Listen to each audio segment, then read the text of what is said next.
Hello, I am the Galladeiator, and in this video I'll be playing a Nuzlocke on Pokémon Black 2. The catch is though, I must play on Challenge Mode. Challenge Mode was a feature only in Black 2 and White 2, as it serves as a level booster for trainers as Pokémon, which even includes gym leaders, Elite Four, Evil Team admins, and the champion. So I have to deal with that and the usual Nuzlocke rules, such as if a Pokémon faints then it is considered dead, and so on those occasions the dead Pokémon will be thrown in the box. I'm also playing with the Hardcore Nuzlocke rule set, so I can't use items in battle with the exception of balls. I am restricted to a level limit, being that I can't have a particular Pokémon go higher than the gym leader's ace, and I must play on set mode, which doesn't give me the option to switch out my Pokémon before the opponent can send in theirs. Well, I'm glad we got the rule set out of the way. So here I am in the beginning city of Vesperia. I named myself Cray, and then I also named the rival Loco because that word is funny and it's Spanish. As with every Pokemon game, there's always a starter Pokemon. Now, I'm not going to go on and on about which starter is the best, as to be honest, I don't really care. I always pick the starter based on my trainer ID card. If the last digit on the ID number ends with numbers 1, 2, 3, then I'll pick the grass type starter.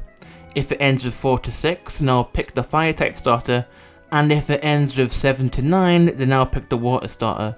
Now, in the rare case the last number ends with a 0, then I'll pick the starter based on the second to last digit number. Mine ended with the number 4, so I'm picking Tepig. The Oshawott family are amongst my favourite Pokemon, so it was kind of unfortunate, but Tepig is alright. And don't worry Tepig fans, I can make a good Tepig impression. Tepig! Tepig! Oh, damn it. Tepig! Loco will be picking Oshawott, and it's here where you can get a glimpse into the potential of Challenge Mode, being that Loco's starter is level 6. Of course though, it's gonna be easy, so we win no sweat. On the first route of the game, I can catch a Patrat. I'm only able to encounter one Pokemon per area, which will limit the Pokemon that I can find. There's also the additional rule of dupe/species clause, which allows me to not be forced to catch a Pokemon that I have already caught. This is one of the best rules in any Nuzlocke, as it prevents me from having a team of Watchog. On the next route, I catch a Purloin.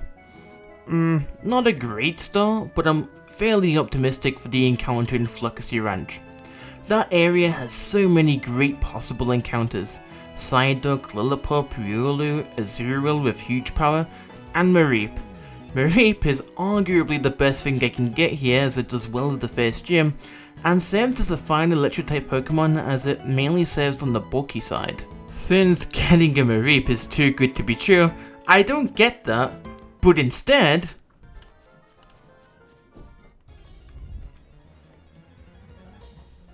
Oh my god. Why do you have to make things so difficult? For no okay. I shouldn't really complain, but... It's fine. You know what? This is fine. In hindsight, my reaction to getting a Riolu was very negative. Riolu is really good, seeing as it evolves into Lucario, but the evolution method is difficult. Was difficult, until I found a solution. By using an unofficial software called PK Hex, I was able to eventually increase Riolu's friendship to max so it could evolve into Lucario with a single level up. However, I didn't want the first gym leader to be easy, since he's usually always difficult for me, so I waited until I was at the next city. On the topic of PK Hex, I guess I should also mention the additional things I used from it, being I obtained infinite rare candies and infinite stat boosting items. This is only for convenience, as I wouldn't have to spend extra hours grinding. The grinding in this game only consists of fighting God No, and in order to battle it, you must encounter it in shaking grass, and like... I'm not going to do that. This was especially convenient as all the game footage is from several streams on Twitch. If you are interested in seeing future streams, then follow twitch.tv/Galladeiator. That's me, obviously. And yes, the lighting is non-existent. I named the Riolu Dog Dude. Please don't ask why. I then saved the random dog from getting kidnapped by a stranger in black, in which said stranger shared their frustration. All I can do now is challenge the first gym leader, Charon. Charon is a user of normal type Pokemon, and there's a few things to note. The first thing is how buffed the move Tackle is in Gen 5 as it went from 35 to 50 base power. Since it's a normal type using a normal type move, there's a stab bonus being an increase of multiplying the base power by 1.5.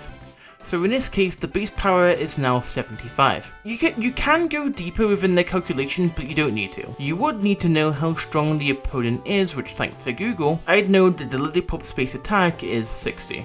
Anyway, if you put the math aside, this gym is still difficult. With the level cap being 14, I'm unable to get False Palm on my Riolu. This just shows how rough the level limit can be. I start the battle leading of Tepig as Charon leads with his Patrat. I'm unsure about whether or not who is faster, but I end up going for Tail Whip as I had figured out that Tackle would do more damage than Ember. In hindsight, I should have stuck with using Ember as that could have been the Patrat. Charon's strategy is using Wake Up. The move raises attack and special attack. This can be really dangerous as it increases Tackle's power. It's also why I find Charon to usually always be difficult, even on repeat runs, since the only good Pokemon is Mareep with its paralysis. 2 turns later, I'm about to land another Tackle, but then unfortunately find out that Tepig and the Patrat must have been speed tied, as it ends up outspeeding me. Tepig is taking a huge loss of HP, which sucks as it's very needed to beat this gym, since the other Pokemon are lacking at this point. Charon sends out his ace, Lillipup, as I stay in knowing the AI would just Wake Up. I used Tackle here, which I definitely could have used Ember as in the off chance where Charon would have attacked. I definitely would have been in Blaze range. Lillipup uses his own Tackle, which nearly kills Tepig. I don't know if that was a low roll, but regardless, I would have died to a crit. It's a good thing Galda gave me Orange Berries as Tepig's berry pops. Granted, it's not enough health to take another Tackle. I switch into Patrat, who takes a bite. I then Leer it as I don't expect it to survive a Tackle, but it does, and the Orange Berry heals me by 10 HP. I then see an opportunity to attack it when I really should just sack it by lowering Lillipup's defense some more. Lillipup goes for the Tackle, I survive, and then go for my own Tackle, and then it barely survives. Charon wants to heal, but then I'm left with a decision on whether or not I should Leer it or go for the Tackle and hope to crit. I choose to Leer it, which then results in a Lillipup with over half health going for the bite, which marks the first death in the run. I don't think this is avoidable, as I would be basing Patrat's survival on luck, but in the end, it became a much needed sack. I go to Riolu, which does have the move counter, but I didn't want to risk it as I would have to survive a crit, so I went with a quick attack for Lillipup to survive. The Tackle however didn't kill Riolu, so I was lucky there. Another quick attack and Satan went down. The gym wasn't over yet however, as one of the main features of challenge mode kicked in. Every gym leader and Elite Four member now have an extra Pokemon in their party. This is going to be dubbed the challenge mode Pokemon. In this case, it's a Pidove. Pidove? Pistove? Anyway, it became a battle of Paling versus the Pistove, as Riolu barely survived. After landing a stupid Fury Swipe that went with a scratch in which the Pidove still survived, and then for some reason went for Leer. I think it was showing mercy as I avoided the quick attack crit, used scratch, and then obtained the basic badge. I then head off to the next city of Verbank, in which I see lead punk guitarist and ship captain, gym leader and wannabe actor, daughter and father arguing about pursuing dreams over fleshing out an already existent job. Roxy wants their father to continue his responsibilities as a ship captain, getting people from point A to point B, whereas the father is inspired by Roxy's capability of balancing her band career with the responsibility of a gym leader. Deep. I go down to the complex of Verbank and it is there where I find a Pistove of my own. Disappointing encounter considering what I could have got, but hey, Pidove is a funny name, so as tribute I nicknamed it Funny. Pidove's evolutions also look funny, like do you expect me to look at this and not find it funny? With Riolu evolving into Lucario, I decided to take on Roxy and hit poison types. Yeah, this is easy. And unfortunately the easy difficulty was because of having a Lucario in the first place, which is part steel type. The fight starts with Roxy threatening to knock me out. So she's clearly still bottling up anger issues from the argument with her father earlier. Or she's showing a case of toxic behavior, which is very ironic given her poison type specialty. I lead with Lucario and she goes with coughing. Lucario has the move retain and is holding a silk scarf, which will further boost the power. Now, I could be wrong, but I'm pretty sure by this point in the game, that combination is the strongest move you could have right now. More so if there's a stab bonus. Coughing is so physically bulky though, as it takes it like a champ, but then goes for a tackle which does nothing to my steel type. Roxy's grammar then comes out. The grammar does have a ground type move, but instead of using it, it actually takes Lucario's return and then disables it.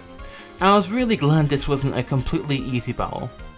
When grammar actually goes for the mud slap, I switch out into pistol as it's immune to ground moves. It takes an air credit and a quick attack to knock it out. She then sends out a Whirlipede.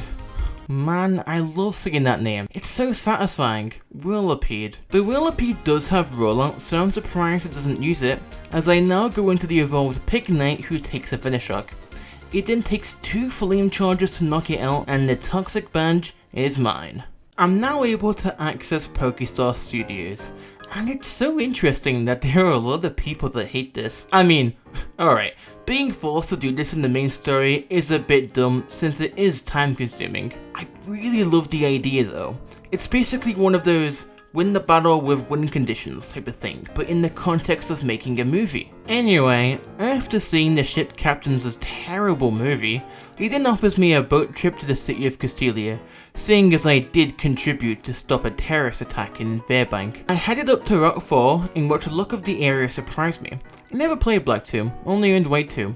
Regardless, I did get my encounter, which was a Sandal with Moxie for the ability. Now, the ability Intimidate is one of the best abilities for Nuzlocking, but Moxie is arguably better.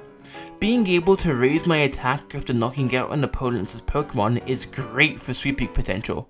I then buy some repels and head into the sewers. The reason for this is on the first visit. The rival tags along with you. Unfortunately, the tag partner shows no mercy when it comes to our battles. So I chose to sacrifice the option of picking a Pokemon in the double battle in favour of Hugh not killing it. After having a scrap of Team Plasma, I get my encounter in the Relic Passage being a Roggenrola. The Pokemon is great, though unfortunately, I'm not able to evolve it in its final form as I can't do trade evolutions. Border is still good for the time being, especially when I meet the requirements for getting the Eviolite. Since I'm in a cave setting, I guess now would be a good time to talk about gems. I didn't PK Hex in an unlimited amount of gems as I felt that would definitely be considered cheating, as a type gem boosts the power of a move by 50%. It's way too overpowered. Though, with that being said, gems are not banned. I will use them, but it means I'll actually have to grind for them. I think this is a fair trade-off for unlimited rare candies, vitamins, and coloured shards. I named the Roggenrola Bertram as a tribute to the best adulthood character on any Disney Channel show. Seriously, this character is funny and it's also a crazy contrast to how the actor is. I mean, go for his TikTok profile. It's really good. I then head on over to a grass area within Castelia City. Any possible encounter here is really good. Baneri, Rattata, Eevee, but most importantly is a Cottony. I was even lucky enough to get the Prankster ability. Now, slight spoiler for the outcome of this run, but man, this Pokemon was the true MVP. Prankster is so overpowered in the generation before it got heavily nerfed. To top it off, there's even a Miracle Seed in the same area, which is really great. In the sewers, I got a Grimer. Genuinely surprised, since in prior playthroughs I always seem to get either Rattata or Zubat. The Grimer is named Intoxicate, and the Cottony is named Wee! And yes, I'll only refer to Cottony as Wee! Since I have over 6 Pokemon, I went with the team of Pignite, Pidove, Ruggenroller, Sandal, Lucario, and Wii! The level limit was 26, so that led to Pidove and Ruggenroller being able to evolve into Tranquil and Bordor. Tranquil's ability is Super Luck, so I was able to get a Scoop Lens which additionally raises the chances of critical hits. This was good, but was also an issue since it also benefited of using the Silk Scarf, which would power up return. I was then an idiot and gave it special attack EVs when physical attack would have been better due to it eventually learning Fly. Regardless though, the gym trainers were easy, which led to the big fight. During the fight I forgot to switch scenes, which means I can't show how the battle went, but I will say the fight was literally me spamming Flame Charge of Pick Night. This was especially easy since in this city I was able to give it the charcoal. Also, it just occurred to me that Big is 2 challenge mode Pokemon considering he got rid of his Swadloon. Anyway, it was after getting the insect badge I checked Elisa's team and was shocked to see her challenge mode Pokemon being a Joltik with a lot of coverage. The fight was not going to be easy. After fighting the Science Man, I make my way to Join Avenue. Now in the city of Nambossa, I decide to evolve Wii. To do that, I level it up to 28, as that is when it learns the move Charm. From there, I don't need to learn anything else, so I give it the Sunstone. Leech Seed, Charm, Stun Spore, and Giga Drain are the only moves Wii ever really needs to learn. It's good for catching Pokemon, and it's also good for shutting down strong opponents with Charm due to priority. There is one major drawback to this, but that's only going to be relevant later in the game. There's a few more preparations I need to take before taking on Elisa. I went to the route west of Nambossa City to encounter Minccino. It doesn't have the ability Technician, so it's terrible, but I catch it anyway. I went to the route east of Nambossa City to encounter a Trubbish, but it doesn't have the ability Stench, so it's terrible, but I catch it anyway. This hurt me the most, because Galladeiator is really cool, except it isn't when it has the ability Weak Armor. Weak Armor weakens defense when it's hit by any physical move, but then it raises its own speed. It sucks because Galladeiator is supposed to be a bulky Pokemon. It's not meant for speed. Having it for the run would have been really cool for a number of important trainer battles. I go to Lost Lawn Forest. This area is cool due to it having a Heracross, but then it's also lame for the possibility of getting a male Combee or a Swadloon. Oddly, I get none of the named Pokemon, and it's just a Venipede. I named it Scream. In the Desert Resort, I got a Dwebble. Now it's better than Market, but look at all these other cooler Pokemon I could have gotten.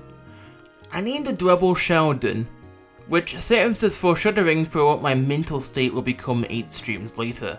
In the Relic Castle, I got a Yarmask, which was named Cough. Now, the main reason why I'm here though is so I can get the TM for Rock Tomb, which will do wonders for Sandal. Now I just needed a plan and to get everyone up to the level cap. I'm not going to talk about the plan in full detail, but I will mention an easy way of beating Elisa, and that is taking advantage of Volt Switch. Elisa will always use a Volt Switch unless you have something that is either immune or resisted. Since the move allows the Pokemon to be switched with another while getting an attack off, you can always know who Elisa will switch into based on the ordering of their team. Emolga will switch into Fluffy, that will switch into Joltik, and that will switch into Zebstrika. It's a matter of using ground types, grass types, and overall bulky Pokemon that will be able to take at least 2 Volt Switches. The level limit is 32, which allows Tranquil to obtain its funniest form, being an Unpheasant. Also, Sandal evolves into Krokorok, and then I also gave Krokorok the Crit Claw. The battle begins as Emolga and Krokorok come out. This would be the only battle where I wish I had the Intimidate ability, since the Emolga is doing a lot of damage with it release. Luckily, the Crit Claw activated on the second turn, resulting in Rock Tomb killing Emolga. Elisa then sends out Joltik. I'm worried about taking an X-Scissor, so I go into Lucario. Return barely kills the Joltik. Crazy, since I'm pretty sure Lucario is holding a Silk Scarf. Joltik Volt Switches and goes into Zebstrika. Since Elisa loves spamming Volt Switches, I go back into Krokorok who is immune. Zebstrika barely survives a dig. If I gave Krokorok the Soft Sand, the Zebra would be dead, but at the same time I needed the quick claw to move before the Emolga, so I don't know. Since Krokorok resists Dark, Zebstrika is not going for a pursuit, nor will it go for Volt Switch, so I go into Wii to take a stomp. Zebstrika does have Flame Charge, but it sucks, so it doesn't do much to Wii. And besides, I gain my health mostly back with Giga Drain, which kills the Zebstrika in the process. Joltik comes out and gets healed to full health. I take the time to Leech Seed it. I then charm the Joltik, but then it just Thunder Waves me. I was not expecting that. Joltik's attack is not doing anything, so I paralyze it, in which I'm setting up Pignite for the kill. Joltik dies through a Flame Charge, which leads to release his final Pokemon, Fluffy. I take half of Fluffy's health with Flame Charge, but then its ability Static kicks in. On the next turn, Fluffy confuses me, which lowers the chances of being able to attack. This is really bad since Lucario and Krokorok are out of commission. Pignite and Wii are paralyzed, Boulder is stupid slow, and Unpheasant is weak to electric type moves. The plan is to go into Krokorok, take a Volt Switch, then switch into Unpheasant to take a takedown, but since Fluffy has Confuse Ray, it's hard to tell whether or not it will just do that, despite the fact that it should see the kill with takedown on Krokorok. Fortunately, Fluffy does see the kill with takedown, and Unpheasant takes it, allowing me to follow it with a return, killing the Fluffy, and therefore earning me the Bolt Badge. That fight took a lot out of me mentally, and so I took a break for about 2 weeks. In my break, I was writing poetry and was caught up in binging 2 shows. The Flash and Legends of Tomorrow. Expect a video or 2 on those shows in the future. Tangent aside, I also updated the layout showcasing the level cap and the number of deaths. Honestly, I forgot Patrat died. I forgot I had one in the first place. The level cap being 36 is insane. Challenge mode is weird because the challenge comes from the levels of the trainers, but when you're put in a situation where your own levels need to be on par, it makes the game easier at times since you get access to evolutions and to specific moves that you wouldn't get otherwise. As an example, the level cap gives you an excuse to evolve any starter. Wish I chose Oshawott because Samurott would make this gym a cakewalk. On the Driftvale Bridge, it takes me 10 minutes to actually find a Ducklet, in which I named it Atrocity. In the city of Driftvale, I'm able to get the Expert Belt. This is also the city where the first shard move tutor is, in which I can give Lucario Ice Punch. It's just good coverage. I then fought an old man and he gave me a Zora. I already have a dog type, so I don't need it right now, but it may be useful for something later. Dealing is my encounter in the route beyond Driftvale, and I just named it Book. It was at this point I properly realised Wii was just irreplaceable. The gym may be easy, but it doesn't take away from the fact that half of my team is weak to ground type moves. So for this fight only, I decided to bench Lucario in favour for Yarmatsk, who evolves into Cofagrigus. My plan is for Wii to kill Clay's Krokorok before it can use Sandstorm. From then, I can kill Sandslash. Clay's challenge mode Pokemon is an Onix with Steady and the move Explosion. I want to use the Explosion on my Ghost type. From there, I expected Cofagrigus to Will-O-Wisp Excadrill, that or Wii can just charm it a bunch. The plan starts off well with Krokorok dying, but Clay sends out Onix second? Despite this being 2 weeks later in real time, I was still caught off guard based on going on and on and on about the ordering of Release's Volt Switch in the prior stream. I expected to see the KO of Explosion, so upon switching it to Cofagrigus, Onix goes for Rock Polish. Onix is now faster with Rock Slide, and in planning, I neglect the fact that Will-O-Wisp nearly always misses with its low accuracy. After landing it, I switch into Wii, who can take it out with a Giga Drain. Luckily, Sandslash comes out third, which is a free kill thanks to Giga Drain. Excadrill comes out next, so I switch into Cofagrigus to use Will-O-Wisp. As I'm writing the script for the video, I literally could have used Charm. I don't know why I didn't, as I would have to avoid any oncoming crits regardless, plus Charm has 100% accuracy. Cofagrigus takes a Bulldoze and the Metal Claw and then misses the Will-O-Wisp. I take a risk and try burning it again. Excadrill uses Metal Claw, I live at 5 hit points, which is good, but Excadrill's attack then rises, and after all of that, I still miss a Will-O-Wisp. Life is not fair. Excadrill is in a position where 3 of its 4 moves can kill me. It's literally going to use a random move out of Bordeaux's, Metaclaw and Rock Slide. It can't go for Slash since I'm immune. Now I'm expecting the AI to have some sense of logic for what move it would be going for. Out of the 3, Bordeaux's has 100% accuracy. It also hasn't used Rock Slide against Cofagrigus. So I'm thinking about switching into Unpheasant just for the fact that it's immune to Bordeaux's, and then I can get a safer switch into Emboar or Bordeaux. What are the chances of it going for Rock Slide?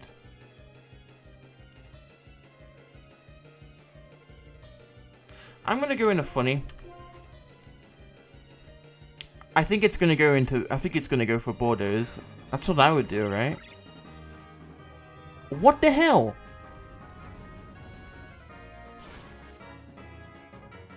What? No!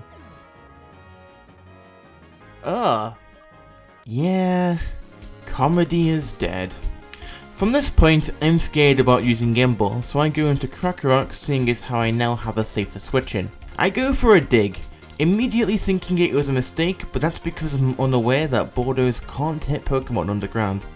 Regardless, the Excadrill still doesn't even try to use Bordeaux's anyway. Unfortunately, since I didn't get the Sauce Sand item that's just chilling in a desert resort, Excadrill survives. Let this be a lesson for when you are overconfident in a Nuzlocke. Make sure there's a backup plan, otherwise you will run into Mr. Ditkovich IRL and he will murder you and take your soul into the underworld. You don't want that to happen. Anyway, I go for Mudslap, which does nothing. However, Excadrill's accuracy does get lowered, resulting in Rock Slide missing.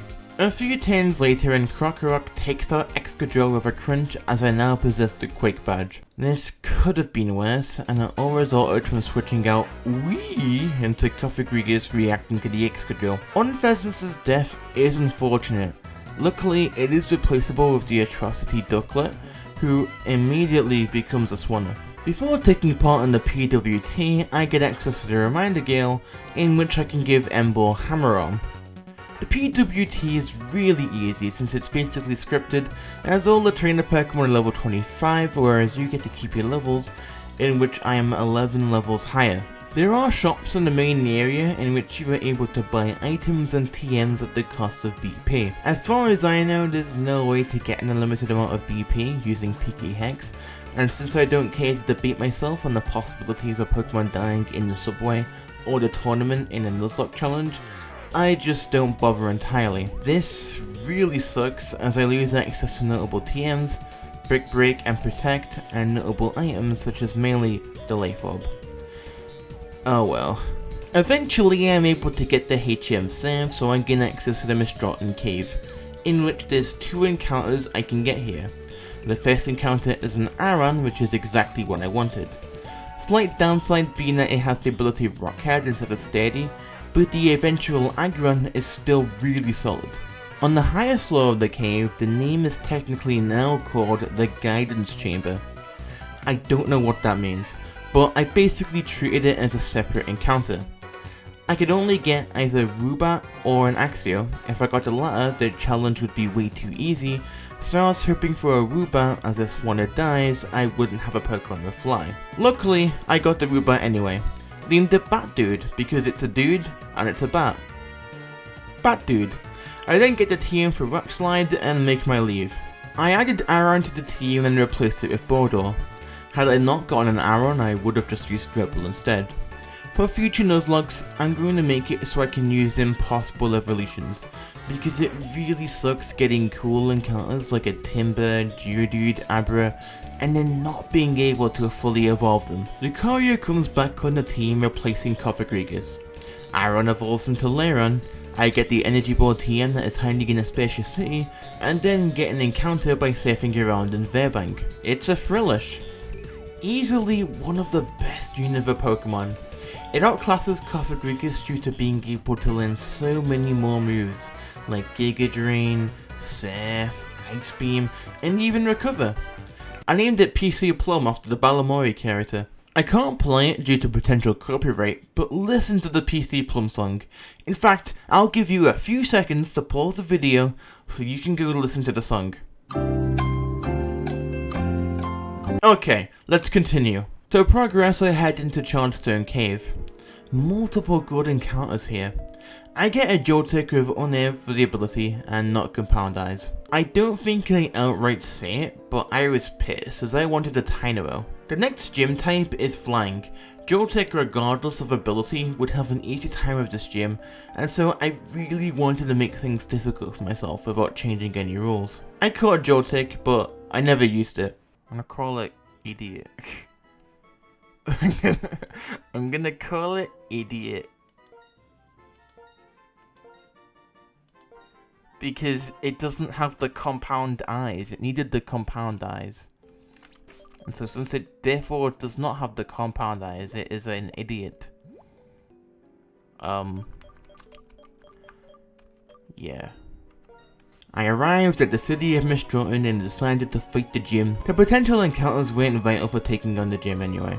I don't know if this gym would have been easy or hard on the current team, but regardless, I didn't really have the strategy. And so I went in the bunks and decided to put Zora and Grandma on the team, temporarily replacing Krokorok and Swanna. I evolved the two. Zora could be getting trained in physical attack because at this point, I don't have access to the Dark Pulse move tutor, and I wasn't really planning on using it long term because I will have a definite Krookodile. Muk would be getting trained in HP and special defense. It does have a minus attack nature, but I trained it in physical attack regardless. This is going to counter Skylar's Swanna, so as a result, I gave it Thunder Punch courtesy of the Driftveil move tutor. From there, the trainers weren't much of a problem, and Leon was able to evolve into Aggron because of the convenient level 42 cap. The battle begins as a leader of Zoroark, purposely having Muk be at the back of the party. This is because Skylar leads a Zubat who is always tempted to go for a psychic type move, but it will never work because of Zoroark being immune. Not like it really matters though, since Night Slash takes it out in one hit. Surprisingly, Skylar sends out a Skarmory, so the reason why Embo is still on the team is because it would do well against Skarmory. My logic is that Swanna would then come out after and will be going for Surf, but then I send out Aggron instead, which doesn't change the fact that Swanna would still go for Surf if it comes out next. The battle drags on as we trade attacks. Skarmory eventually does go down to Aggron's Rocky Helmet. Skylar then brings in Swanna, and so I switch into Muk, who takes a Surf really well. Swanna does become a nuisance with the Feather Dance. My attack is lowered, which means it will survive an oncoming Thunder Punch, but it's fine as I hit the Swanna again and it goes down. Skylar's challenge mode Pokemon is a Sigilif, which always confused me.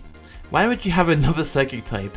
Unpheasant / Archeops were right there. Anyway, I switch into Zoroark, who takes on the form of Aggron, and that is immune to the oncoming Psychic. I then hit it back with a Night Slash and Sigilif goes down, earning me the Jet Badge. The distance between Gym 6 and 7 is really long, as the level cap jumps up by 10 levels. From there, there's so many areas and there's so many encounters. Trainers will now start to have fully evolved Pokemon at that, so it marks a new difficulty spike. I bring back Krokorok and Swanna and quickly catch them up with levels. This results in Krokorok evolving into Krookodile, a true beast thanks to Moxie. I then made my way through the route above and the tower. This is where the full effect of season differentiation kicks in, as there are exclusive wild Pokemon depending on if you're playing in winter. So I changed the clock on my very real Nintendo DS in hopes to get a Cubchoo, but instead I found a Zangoose instead. It's a cool Pokemon.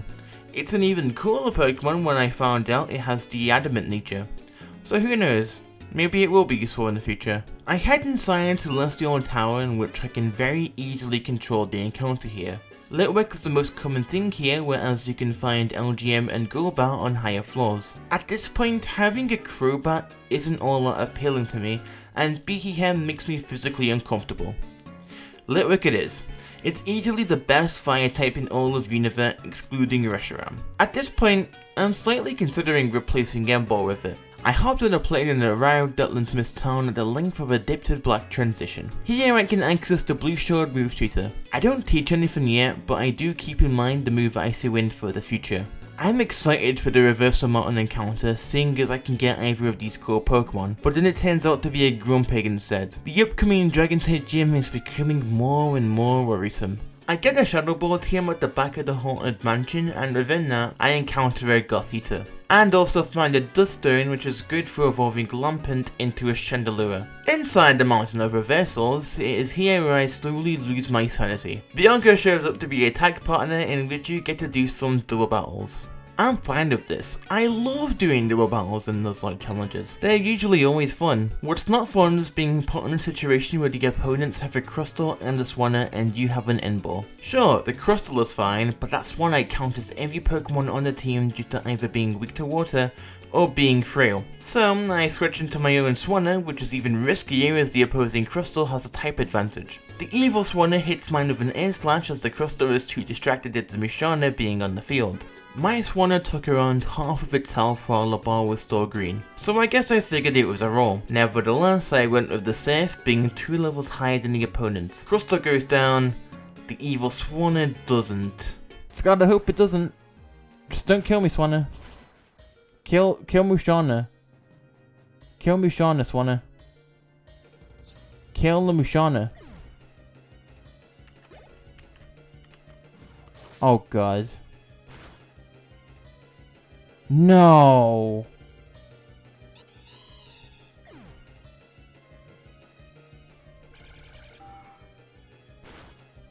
Really? Did you really have to do that? Wait, what? Why is Ham sending Flamethrower? What the f? No.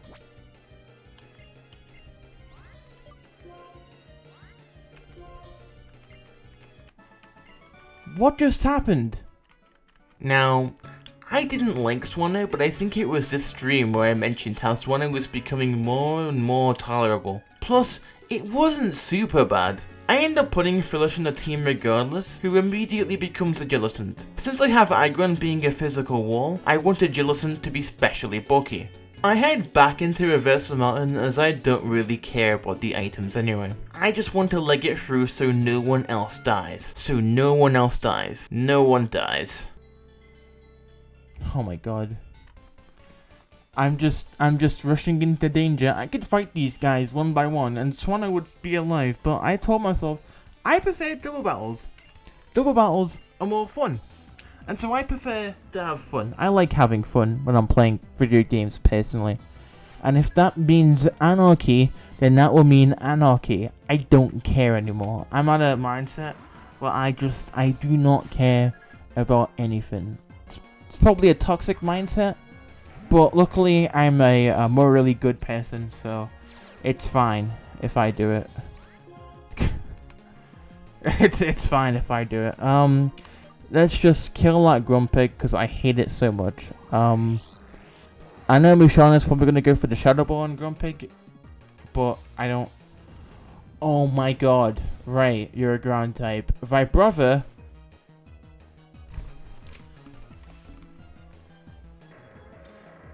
What the f? What the hell was that?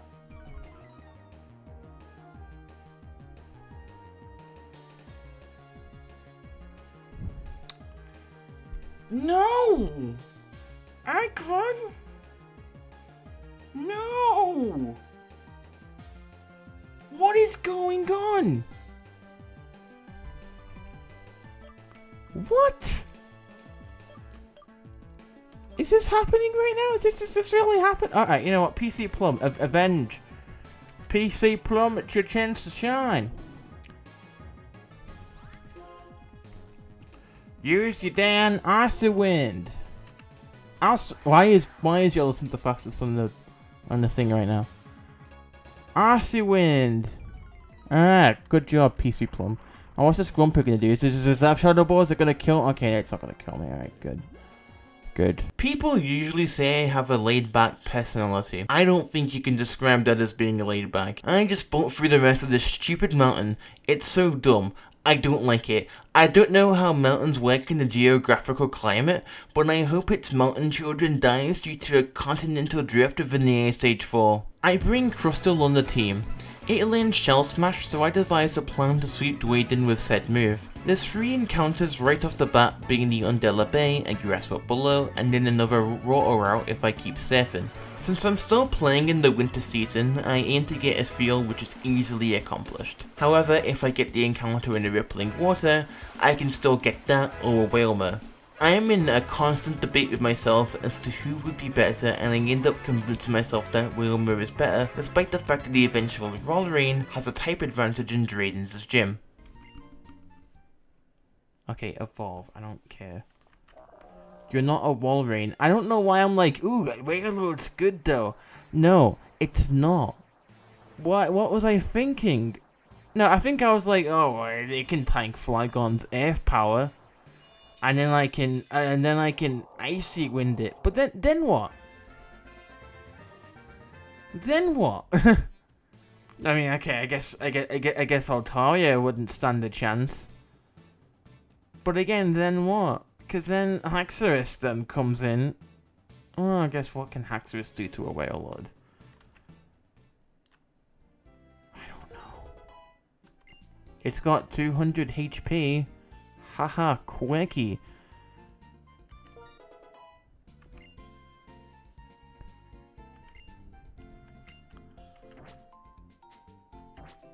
What am I thinking? What am I doing? It's not good. No. You're terrible.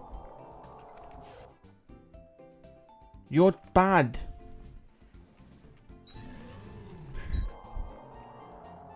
It's got oblivious. Prevents it becoming infatuated.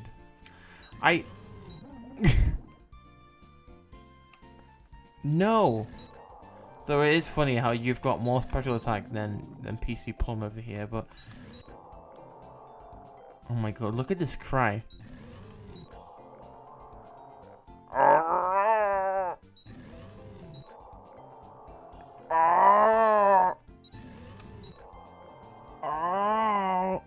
I then get a Staryu's Undella Blazes encounter. It's got an adamant nature with terrible abilities, so yeah.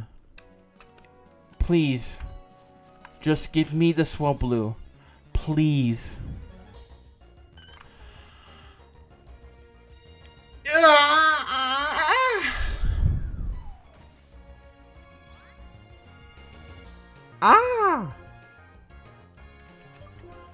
I feel somewhat better.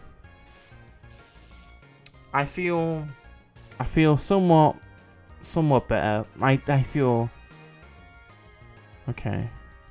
Don't do some antics. Don't.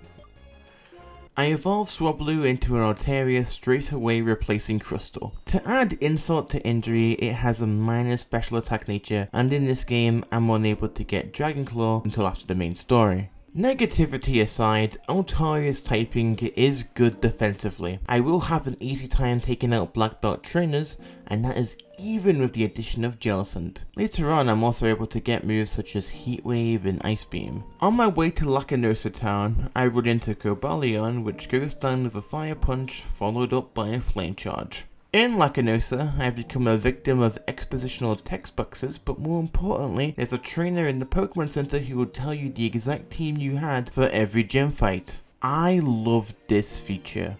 I realised there's a double battle with Zinsland coming up, so I finally remember that I can teach Rock Slide to Ember. The actual fight is pretty easy, but man, the Cryogonal being 3 levels higher than me is pretty crazy. I finally arrived in the city of Opalucid. I'm still going to use a Shell Smash strategy, but I had no faith what to do if the strategy fails. I'm also very down bad at this point as the encounters I didn't mention weren't interesting. The only notable one is a Mulga when I was hoping for an Audino.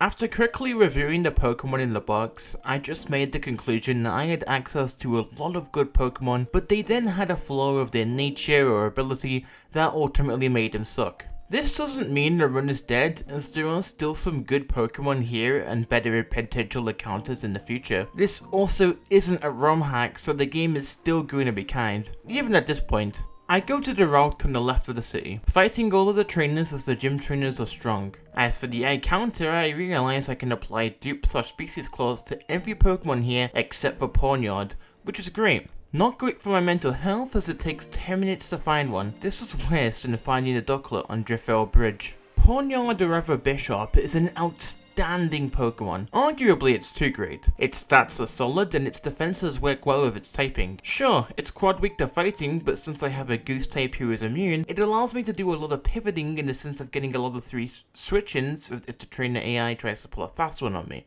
Going into the gym, I only fight the least required amount, being 3. I just didn't want to risk any more deaths. The death count of 4 is enough for me. I replaced Ember with Crustle as Ember wasn't going to do anything to Drayden. In fact, it's not going to do anything to Modern either, being the water type user. For preparations, I made sure Crustle was holding a wide lens. I didn't have anything that would normally boost the power of its physical moves, so I just vouched with more accuracy in Rock Slide. Crustle also has Steady for the ability, so Drayden's leading Pokemon wouldn't be able to take me out with one hit if I led first with Shell Smash. The battle begins as Drayden leads with his Druddigon. The strategy begins to set in motion as I'm successful with the Shell Smash. The Druddigon doesn't have rough skin, so all I have to do now is one-shot it with an X-Scissor. Oh, you know what really sucks about this? This whole fight is just gonna play the dumb red HP theme, it's not even gonna play the actual gym theme. That kinda sucks, but it's fine. Hopefully this thing dies to X, is it? I never really... Oh god, it'd be really funny if this doesn't. It should. It has wide lens, so I couldn't really give it any powering moves. So, X's rid up, please.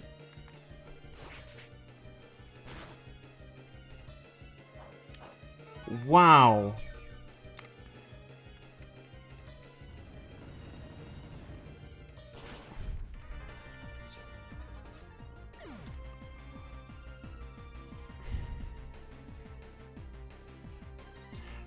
Well, rest in peace that strategy. Yeah, I guess I forgot that Druddigon is physically defensive. Now, what makes Drayden difficult is his variety of moves. They can be difficult to counter, and since Dragon-type Pokemon are known to hit hard, it's difficult to find a counter to his Pokemon. What makes Drayden easy though is that this is the 7th badge of the game, so even if you have no definitive counter, you do have access to nearly a full box with Pokemon each with their own level up lane set plus tutor lane set. This was a unique experience in this particular challenge run, as it was the only time where I was forced to improvise, since in the prior battles it would either be too easy or there was a strategy that either followed through completely or was a bit rough around the edges.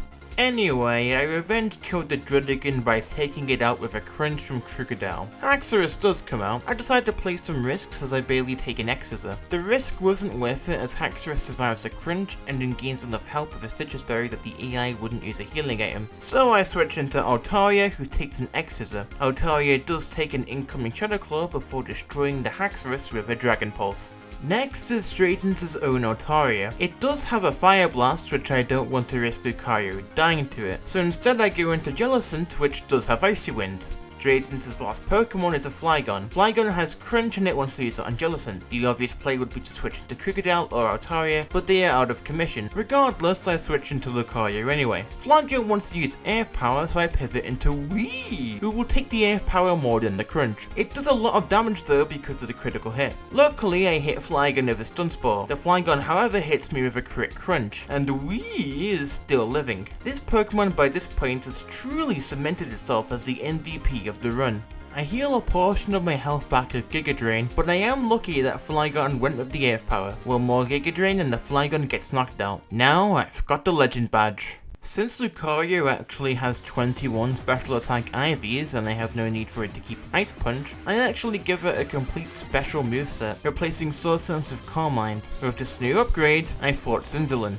The battle starts with his first Cryogonal confusing Gemball. I pull through the confusion and hit it with a Flame Charge, raising my speed in the process. The next Cryogonal comes out and I hit myself with Confusion. Before I can even think to switch into Lucario, the Cryogonal uses a Light Screen, which essentially raises special defense. This is annoying since Cryogonal's special defense is already high to begin with. Emball still hits himself, and to add insult to injury, the Cryogonal fuses me with an Ice Beam. After a few turns of suffering, I switch into Lucario. By the next turn, the Cryogonal now hits Lucario with a Confuse Ray, so I'm constantly hitting myself while the Cryogonal is also constantly attacking me with the Ice Beams, and then...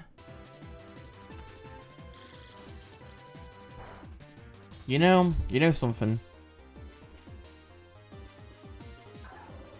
You know...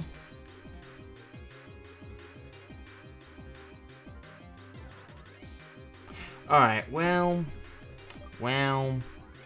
Pokemon is great. I sure do love Pokemon. Pokemon! Gotta catch my Pokemon.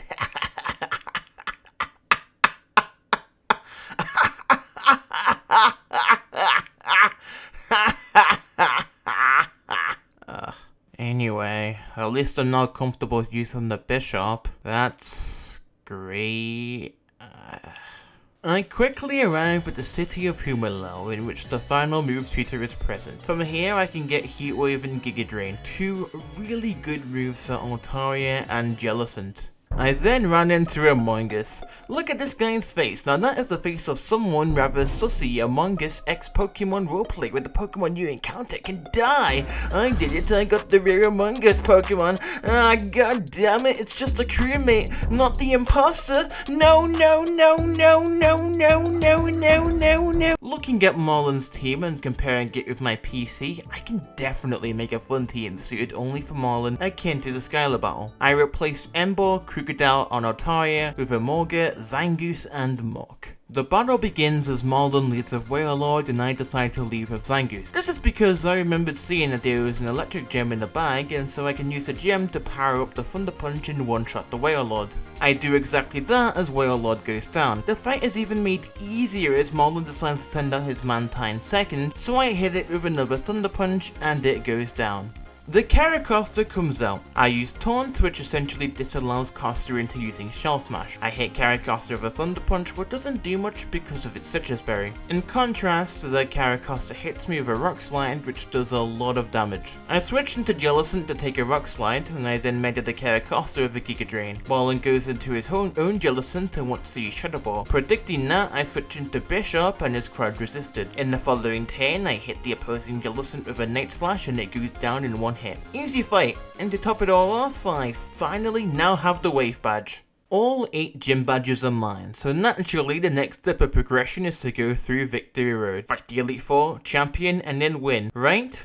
Well, no, there is 6 hours of stream footage left. If anything, we have now entered the endgame, and to celebrate, we take on the last member of the Swords of Justice. Let me just deal with this Terrakion. Go!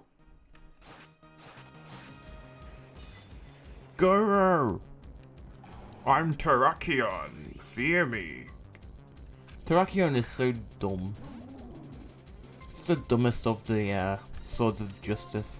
I made the decision to replace Ember with Chandelure. This mainly because of move pool and the need for a special attacker. Not only that, but Chandelure is really good for taking out most of Team Plasma's Pokemon. The Krookodile and Drapions are the only counters due to me only having to move Flame Burst and not Flamethrower.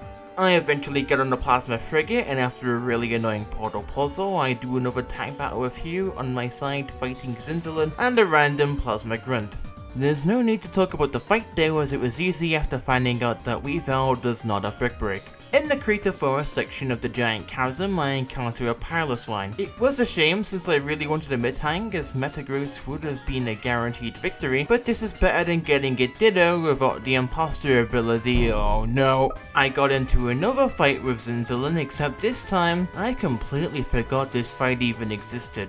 To win, I had to rely on a 30% chance to disable Cryogonal's Ice Beam with Jellicent's Cat's Body ability. From there I can switch into Altaria, who can hit with the Cryogonal. The second Cryogonal comes out and I'm unable to disable the Ice Beam, so Jellicent eventually is able to kill it by itself with enough safes. Lastly, Zinzalin sends out his Weavile. The initial plan was to have Krookodile take out the second Cryogonal and gain a Moxie boost. I can't do that anymore, but I have to switch into Krookodile anyway to take an incoming Night Slash. After then taking an Ice Shard, Krookodile kills the Weavile with an Earthquake. Always be prepared when you're doing a Nuzlocke challenge.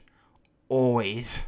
It's not long until I'm able to have my final do of Chorus, and it plays the epic Chorus battle theme and there's that very weird countdown, and it's awesome. I love Chorus, he even has a weird name. The battle begins as he sends out his Magneton and I lead with Crocodile. The Magneton is holding an Eviolite, but it will go down to an Earthquake. However, it also has Steady for its ability. Magneton's strategy is to always use Thunder Wave, but I can't do that with Crocodile, so I hit it with a Crunch and it hits me with a powerful Flash Cannon. I am faster though, so in the next turn I kill it with an Earthquake.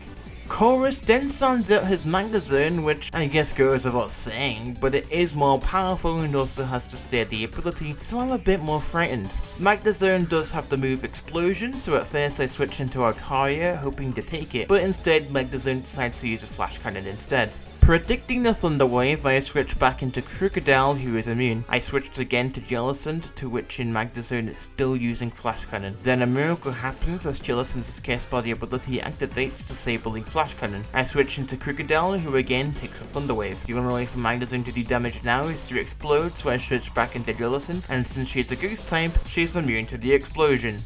Chorus sends out his Klinklang. The Pokemon is holding an air balloon and does have the move Thunderbolt, but I stay in anyway. At this point, I'm convinced that the AI for Chorus's Klinklang always goes for Shift Gear on the first turn no matter what. It's kind of like how Winona's Altaria always using Dragon Dance in the Gen 3 games. Shift Gear is only raising physical attack and speed, which doesn't impact the power of Thunderbolt. Jellicent is also resisting the move Giga Grind and is immune to Giga Impact. Did I ever mention how good Jellicent is and how you are basically guaranteed to find one in any Gen 5 run, even including the prior games Black and White? The Thunderbolt does nothing to me, and to add insult to injury, the move even gets disabled. Klinklang goes down with a second Surf. Chorus sends out his Beehihem as he wants to use Energy Ball. I switched into Chandelure with slight hesitation as if he was going to instead use Calm Mind. Luckily he didn't. Lastly is Chorus's Metang, which goes down to a Flame Burst. After the battle I find a weird green bean of a man as he's spouting nonsensical villain dialogue. Damn, I wonder if this guy is the main antagonist after all. I re-enter the giant chasm, find another path which leads me to the big battle. This Kyurem's gonna do the epic move. And Zekrom's like, oh, you bitch. And Kyurem's like, haha, purple lasers. And Zekrom's like, oh shit, fly away, fly away. Then Kyurem's like, I'm watching you, purple laser. Then Zekrom's like, oh no, haha, missed. Haha, missed again. Oh shit, you didn't miss, oh no. Ah, I'm stuck, I can't get out, oh no.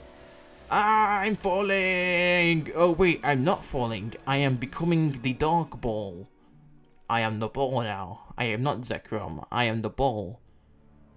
And ends like, what the f just happened? Zekrom became the ball. No, Zekrom. And then gets just like, alright, Kyurem, absorb Zekrom with Abso Fusion. I don't know. What the fuck? Listen, I'm just here as the protagonist. Just kind of watching all this happen. But Kyurem's like, ooh, crazy ball. Ooh, I'm going to do my purple zappy zappy. Use the Amsel fusion, and then the ball goes small. And then another one emanates, and there's loads of electricity. And the Kyurem's like, electricity! So many electricity, and then the screen fades to white. And it comes back. And then we got the Black Kyurem. Now, this could just be my personal opinion, or it could be like, you know, some sense of speculation and stuff, but I think this Kyurem might know the people that were in Paris. But he's got these blue lines, he's powered on, his weird tail, and then Kyurem's like, ah! And, yeah, so that was Vor. Well, two big battles. I first have to fight Black Kyurem. Also, I really am sorry for the Paris joke. It was bad, but I had to commit. Boom, boom, boom, boom, boom, boom. Anyway, I led with Bishop and it one-shots the Kyurem with an Iron Head. Now for the battle with Getsis. The main reason why I'm leading with Bishop is because Getsis' Cofagrigus is a toxic staller and so therefore can't touch me. Unfortunately, I didn't teach Bishop Sword Dance, so I can't take full advantage of this. After Cofagrigus goes down from a Night Slash, Getsis sends out his Seismitoad. When I was theory crafting this fight, I realized the better outcome for this fight was dependent on the ordering. Getsis will send out his Pokemon in, so this is exactly what I wanted. I can now send in Wii, which takes a Drain Punch well. I am now able to one-shot it with a Giga Drain. Getsis then sends out his Electros, which I did not want. Main reason why is because this Pokemon has no weaknesses, and so I didn't have a confident way of beating it. I switched into Chantelle, which takes a Flamethrower, but I'm now worried that Chantelle won't be able to one-shot the Electros with a charcoal boosted Flame Burst. So I switched into Crocodile as the Electros weirdly goes for an Acrobatics. On the next turn, it then goes for Flamethrower, which did less damage. Weird, but I shouldn't be complaining as 2 crunches do take it out. Drapion is now coming up, but my main worry for dealing with this Pokemon was switching Crocodile in on it. But since Crocodile is already active, I can outspeed and take it out with an Earthquake. Toxicroak comes out, but then is immediately taken out with another Earthquake. I now have 3 Moxie boosts as Getsis sends out his last Pokemon, being Hydreigon. The Hydreigon is nowhere near as threatening as it was in the prior game, but don't be fooled as here I make the stupidest play of the run. Well, okay, I'm actually being a bit too harsh on myself since I do believe this was RNG, but before I play this clip, here's some context. I'm looking up and comparing the base speeds of 2 Pokemon.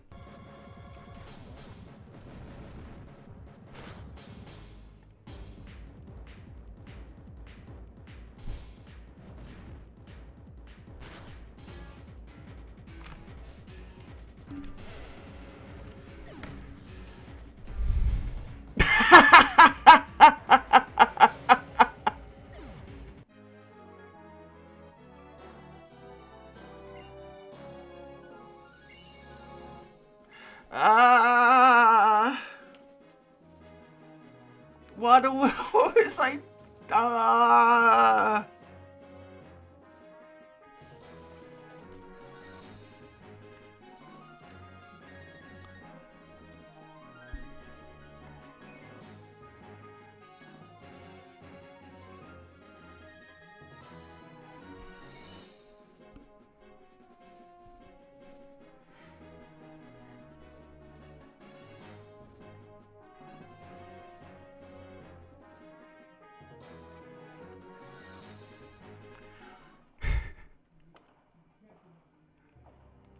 You know, I was looking at base speeds, but I guess I wasn't really looking at physical defense, now was I?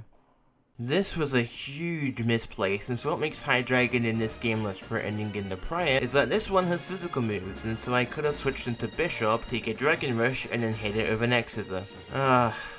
It's fine though, since as I mentioned before, I did encounter a Piloswine. However, I make the stupid mistake of evolving it into a Mamoswine right away, and so I missed out on learning Ice Shard, which could have been a vital move for the champion fight. Honestly, it was from my realization that I messed up, I just ended this taste for Mamoswine. So much so that I didn't really want to use it. The Elite Four is only around the corner and I'm shaken as I missed out on some really important encounters like the Metang previously mentioned, but also a Bronzor in the Abundant Shrine. On the last route of the game, I found a TM for the move Flamethrower and my encounter was a Mienfoo. And I kind of wanted it, so I guess you could say that's Mien cool.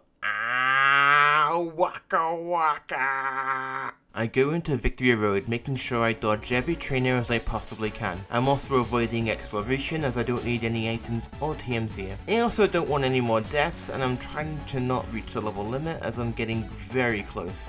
I do get to the end of Victory Road unscathed, but then I'm challenged by my rival who I am thankfully prepared for, and by prepared, I mean worried. The fight begins as Hugh leads with Unpheasant and I lead with Chandelure. I'm hoping to outright kill it with Flamethrower, but the funny Unpheasant outspeeds and goes for a Swagger. Chandelure does fight through the confusion and the Unpheasant goes down. Bouffalant's a second to come out. This is worrying as I was really hoping Swimmer Sage would come out, seeing that it has Rock Slide. Nevertheless, the Bouffalant wants to use an Earthquake, so I switch into Altaria for immunity.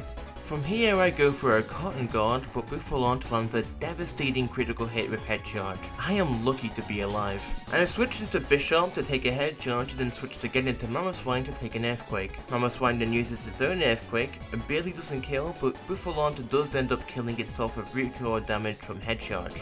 Hugh sends out Samurott, the best final stage water starter in all of Pokemon. Unfortunately for him, I have a Samurott counter, being Jellicent who takes the incoming Surf. Several Giga Drains in the Shadow Ball are enough to take it out. Hugh is now left with his last Pokemon, Simisage, in which that Pokemon is somewhere in my top 10 list. Damn, Hugh's choice of Pokemon is kind of based.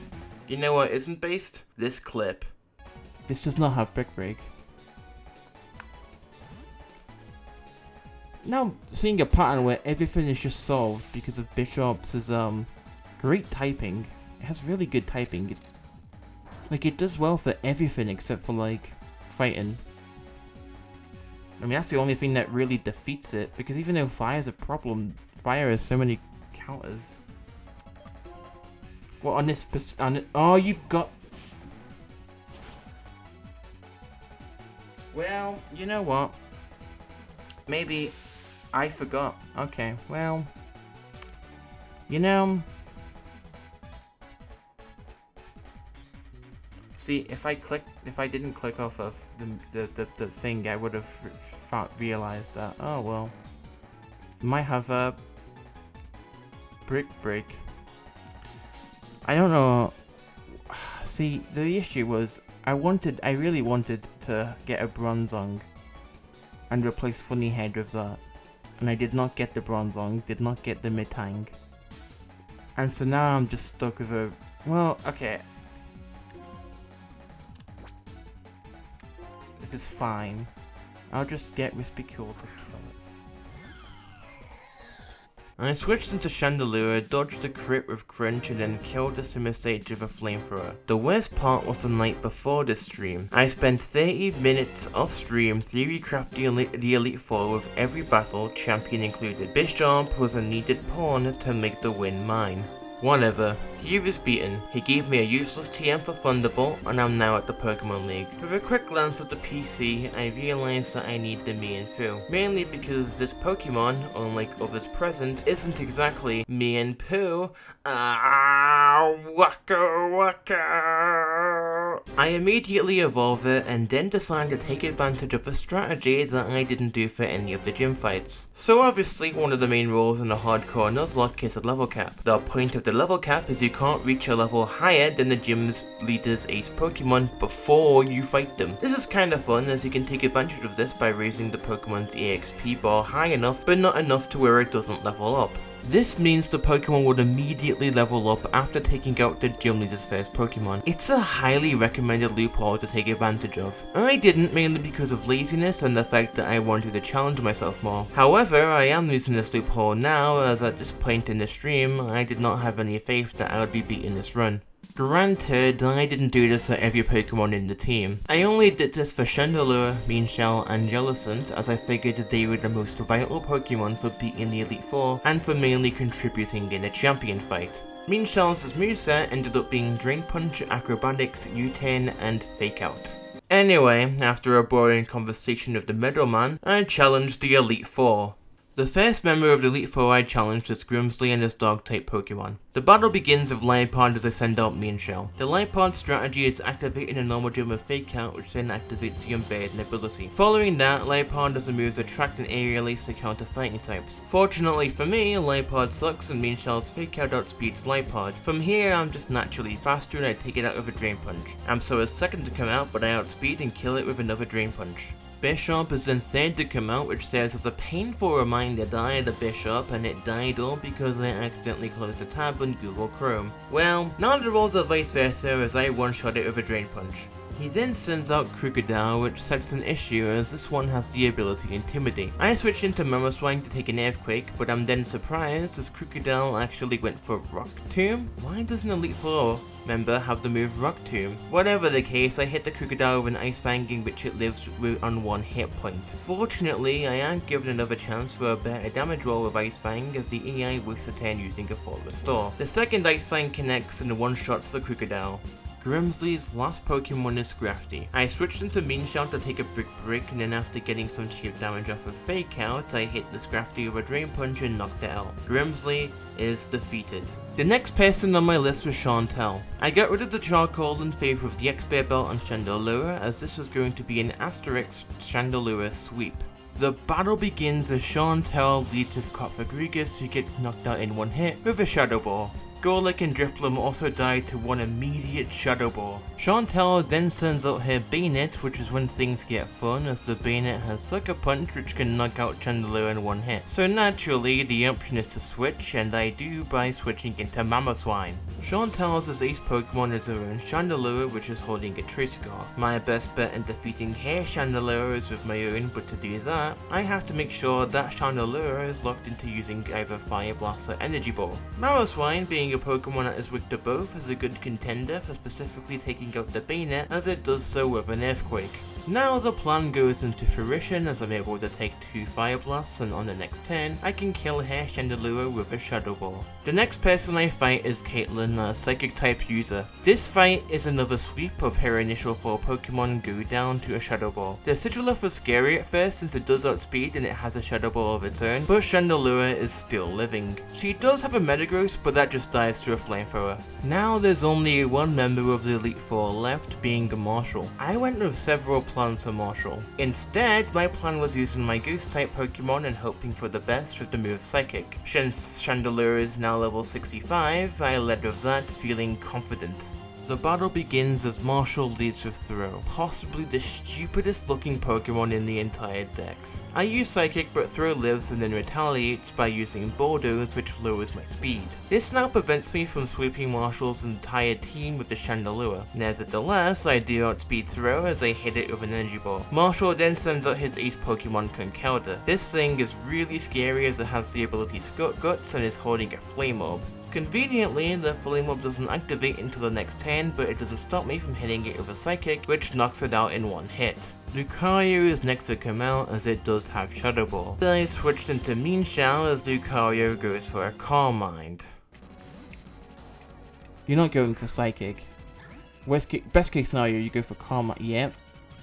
That's good actually, because then it should die to a Drain Punch.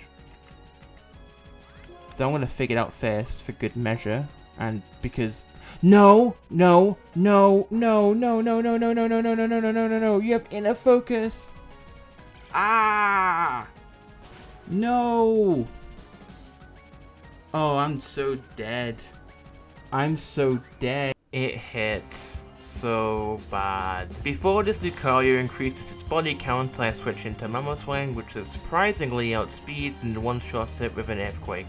Marshall then sends out his own Meanshell, as the main moves this thing can go for is Bounce and High Jump Kick. Because Mamoswine is already out and is weak to fighting moves, Meanshell is baited into using High Jump Kick, so I switch into Jellicent. Meanshell ends up losing a good portion of its health as a result of failing to use High Jump Kick. Meanshell is then going to use Bounce, a 2-turn move, and so I switch into Mamoswine on the following turn so I can take a Bounce, and once again repeat the process until Meanshell ends up killing itself.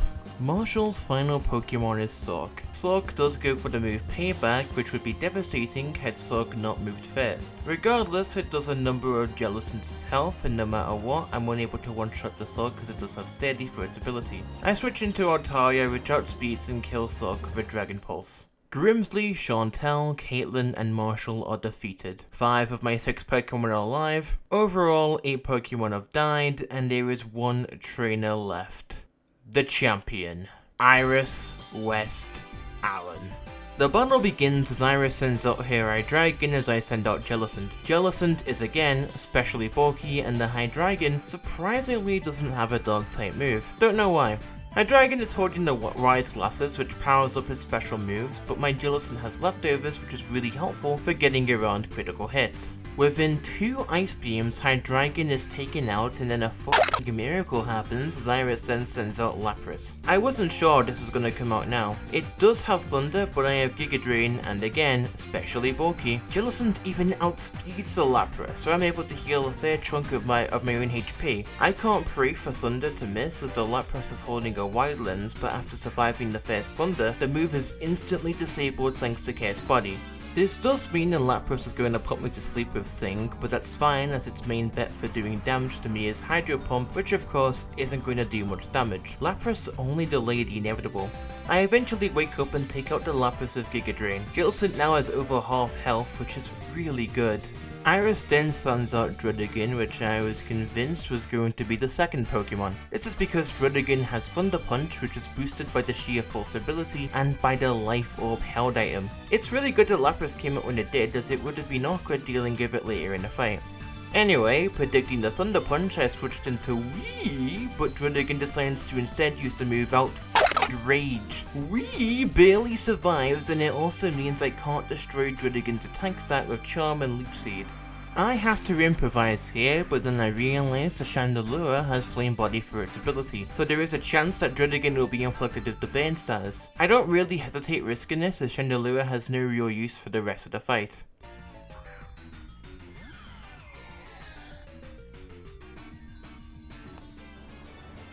So I need this Druddigon to burn. Good. Good.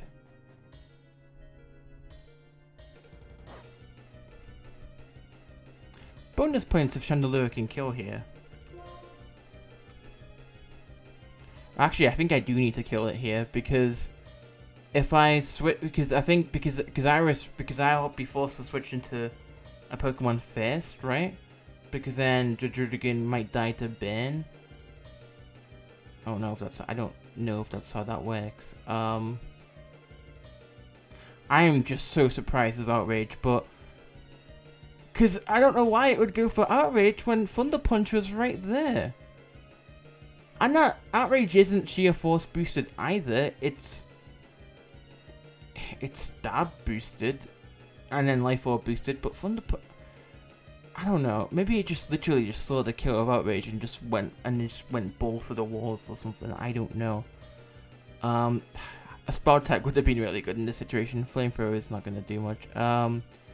Even with Chop. Well, no, because it's. I mean, does Charcoal negate? I don't know. I'm clicking Channel Ball.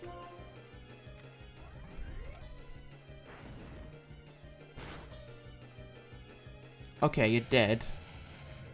Iris sends out Aggron next, which dives through a Flamethrower. From that, I reach level 66, and then Iris' second to last Pokemon comes out being Archeops.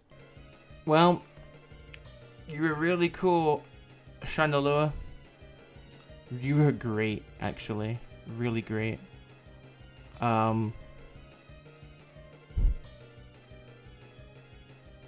Yeah. I think Archeops outspeeds me. If it doesn't, I'll be heavily surprised, but... Oh my god! What the fuck? Okay. I'm 5 levels high. I should not be surprised.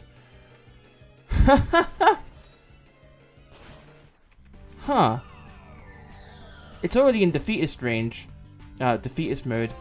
Even though the Archeops didn't die, it's now in defeatist mode, so even when Iris heals it back to full health for the next turn, it doesn't matter. The Pokemon's physical and special attacks are halved. By comparing speeds, I found out that Wii outspeeds the Archeops, so within 2 Giga Drains, the Archeops gets knocked out. Iris is now down to her last Pokemon, Haxorus. It's holding a Focus Sash, so no matter what, I can't knock it out in one hit. That doesn't matter though, as Wii wasn't going to accomplish that anyway. Dealing with the Haxorus, I'm left with a decision. Wii is going to die here because of Outrage, but I have to figure out whether or not I want to paralyze Haxorus or slowly drain its health every turn of Leech Seed.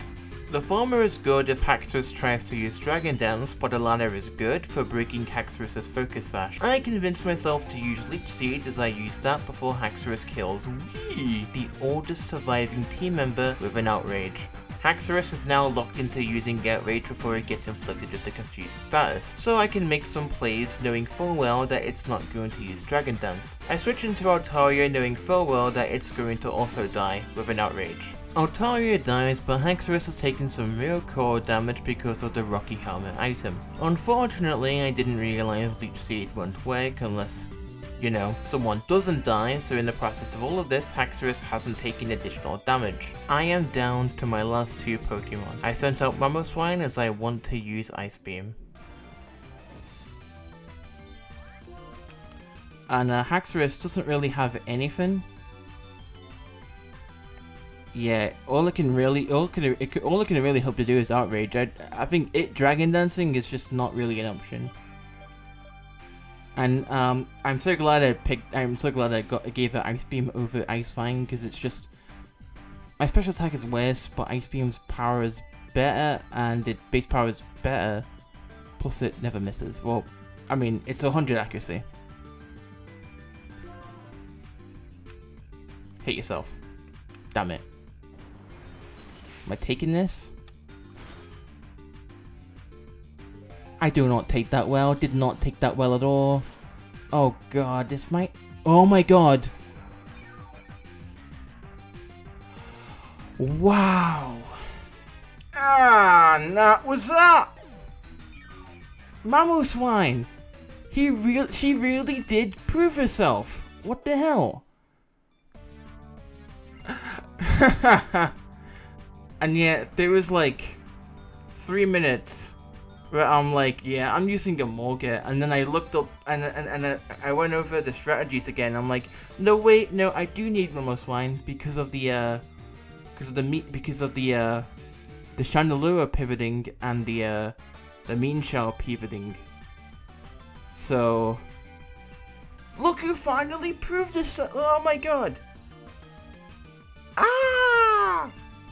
There were a lot of mistakes made in this run, and I still can't believe I won. There were probably some instances where I felt enthusiastic about playing this game, but at least it all led to a positive outcome of beating this game. So yeah, I played and beat in a Hardcore Nuzlocke of Pokémon Black 2, and it was all on challenge mode.